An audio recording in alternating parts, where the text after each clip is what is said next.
nasa kotse kami, may tatawid. Siyempre, di mo naman parang ganyan lang kasi di ka naman nagda-drive. So, hindi ako nagda-drive nung time. Naanggian mo. Oo. Tapos nagulat ako na nasagasaan namin siya. Shit. Na tumagos siya. Buti di ka na, hindi ka nagpreno o naganon mo. Hindi nga ako yung nagda-drive. Hindi siya yung nagda-drive. So, gumanon lang ako. Kasi parang, shucks! Yung ganon. I mean, ano sabi sa'yo nung nagda-drive? Ma'am. Alam na gets na niya. Ano ko yun, yung dati kong boyfriend. Okay. Oo, May nakita ka, ganon. Oo. Tapos meron pang one time sa bahay nila na alam kong meron daw doon talaga na white lady, ang tawag nila. So parang never ko siyang nakita, kahit medyo palagian na ako doon, never.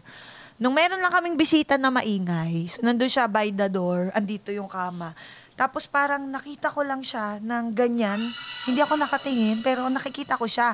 Nakikita ko yung emotion niya, pero hindi ko nakikita yung mukha niya. Parang wala silang mukha, pero parang alam mo yung itsura nila, alam mo yung emosyon.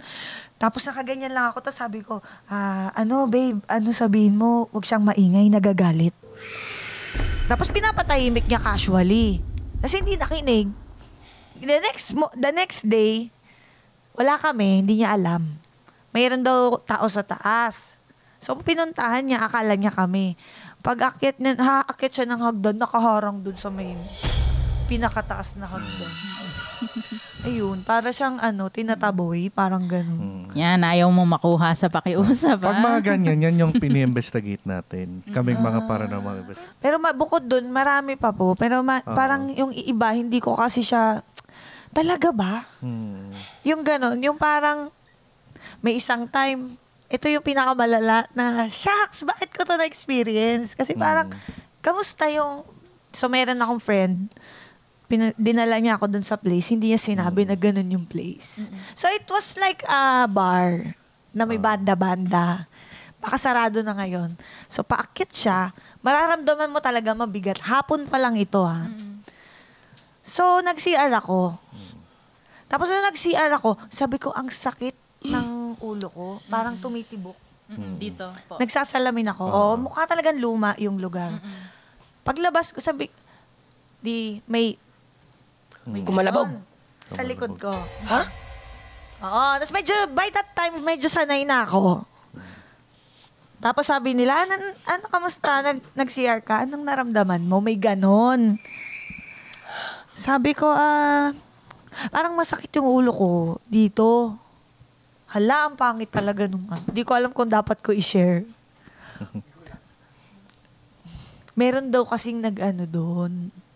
Trigger warning lang. May naghang. Yun daw yung paa. Umagal. Ewan ko kung pinagtitripan lang ako. But, nung inano ko, sinabi ko, kasi may room doon. Tapos doon naka-reside. Tapos sabi nila, hindi, wala talagang, di namin binubuksan yung room na yun. Sabi ko, yun, doon siya naka-reside. So, hindi ko alam. But yun yung naramdaman ko. Tapos, they ininterpret nila yun sa ganung way. So, hindi ko alam. Ang sad medyo naman. malala. Hindi malala talaga. Parang, gusto ko siyang i-unhear. I-unknow.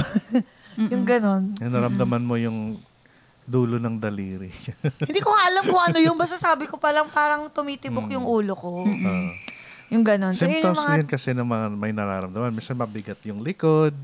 Wala ka namang bit-bit. Pag mabigat ang likod, ano yun? Nakasampa po sa'yo, ganon? Shutter. Parang ganon. Shutter ba yung pelikula na yun? Sa Shutter may ganong totoo po ba yun? Meron ganon. Shucks. Mga tawa mo sa